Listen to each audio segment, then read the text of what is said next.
ஜோதி ஒளி தரும் தெளிவு உந்தன் வழிவரும். மனமே தீப ஜோதி ஒளி தரும் தெளிவு உந்தன் வழிவரும்.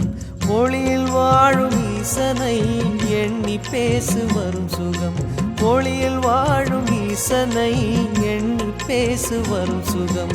ஓம் நம சிவாய ஓம் நம சிவாய அருணாச்சலாய ஓம் நம சிவாய. ஓம் நம சிவாய ஓம் நம சிவாய அருணாச்சலாய ஓம் நம சிவாய. தீபஜோதி ஒளி தரும் தெளிவு உந்தன் வழிவரும்.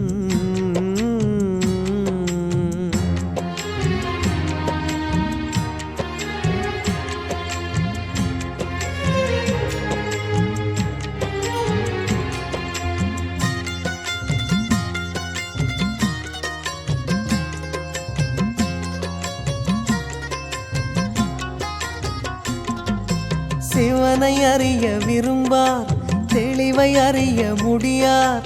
ஜீவனாக தோற்றம் கொண்டும் ஜீவனாக மாட்டார். சிவனை அறிய விரும்பார் தெளிவை அறிய முடியார். ஜீவனாக தோற்றம் கொண்டும் ஜீவனாக மாட்டார். அறியாமல் எங்கெங்கும் அலைகின்ற யாரும் அருணாச்சலனா. தென்னாடுடைய சிவனே போற்றி, எந்நாட்டவர்க்கும் இறைவா போற்றி. கற்பகாம்பாளுடனமர் ஸ்ரீ சுருலிங்கேஸ்வர பெருமான் மலரடி போற்றி. சிவசிவ என்றிட தீவினையாளர், சிவசிவ என்றிட தீவினை மாளும், சிவசிவ என்றிட தேவருமாவர், சிவசிவ என்றிட சிவகதிதானே. எல்லோரும் எல்லா வளமும் பெற்று இன்புற்றுவாழ எம்பெருமான் பொன்னார் திருவடியை வேண்டி வணங்கிக் கொள்கிறோம். அன்பார்ந்த எல்லாம் வல்ல பெருமானின் திருவருள் எல்லோருக்கும் கிடைக்க வேண்டும் என்று எம்பெருமானின் திருவடியை பிரார்த்தனை செய்து கொள்கிறோம். கற்பகாம்பாளுடனமர் ஸ்ரீ சிறுலிங்கேஸ்வர ஆலயமானது சேலம் நாமக்கல் நெடுஞ்சாலையிலே பனமரத்துப்பட்டி பிரிவு நந்திமலை என்ற சிறிய மலையிலே இயற்கை எழில்கள் சூழ்ந்த ரம்மியமான இடத்திலே எம்பெருமான் எழுந்தருளியுள்ளார். கற்பகாம்பாளுடனமர் ஸ்ரீ சுருலிங்கேஸ்வர பெருமான் சமேதராக எழுந்தருளியுள்ளார். இந்த கற்பகாம்பாளுடனமர் ஸ்ரீ சுருலிங்கேஸ்வர ஆலயத்திலே வருகின்ற 13/12/2024 அன்று கார்த்திகை மாதம் வெள்ளிக்கிழமை அன்று திருக்கார்த்திகை தீபத் திருநாளிலே நமது ஆலயத்திலே காலை சுமார் 7 மணிக்குள் ஆலயத்தின் முன்பு பரணி தீபம் ஏற்றப்பட்டு பின்னர் திருக்கார்த்திகை கொப்பரையாக இருக்கும் ஸ்ரீ ஜோதி சொரூபமான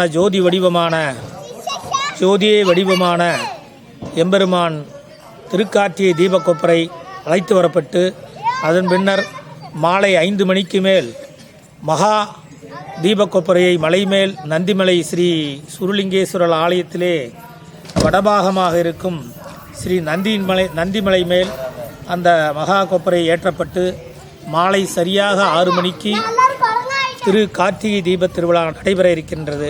ஆகவே அன்பர் பெருமக்களும் அடியார் பெருமக்களும் சிவநேய செல்வர்களும் இப்பகுதி வாழ் மக்களும் எல்லோரும் வந்து ஜோதி சொரூபமான ஜோதி வடிவமான மெய் வடிவமான எம்பெருமானின் ஜோதி சொரூபத்தைக் கண்டு நம் வாழ்விலே வரும் அஞ்ஞானம் என்ற இருளை நீக்கி மெய்ஞானம் என்ற ஒளிவடிவான எம்பெருமானின் ஜோதி தரிசனத்தைக் கண்டு எல்லா வளங்களும் பெற்று இன்புற்று வாழ உங்களை வருக வருக என அன்போடு அழைக்கிறோம்.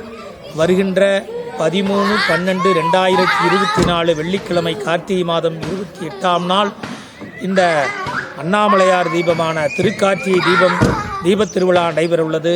ஆகவே எல்லோரும் இந்த தீபத் திருவிழாவிலே கலந்து கொண்டு எம்பெருமானின் ஜோதி சொரூபத்தை தரிசித்து நம் வாழ்விலே வரக்கூடிய இன்னல்கள் இடர்பாடுகளை துன்பங்கள் எல்லாம் அஞ்ஞானமாகி இருளை நீக்கி மெய்ஞான வடிவான எம்பெருமானின் ஜோதி சொரூபத்தை தரிசித்து எல்லா வளமும் பெற்று இன்புற்று வாழ உங்களை எல்லோரும் வருக வருக என அன்போடு அழைக்கிறோம். சிவாய திருச்சிற்றம்பலம். தென்னாடுடைய சிவனே போற்றி, எந்நாட்டவர்க்கும் இறைவா போற்றி.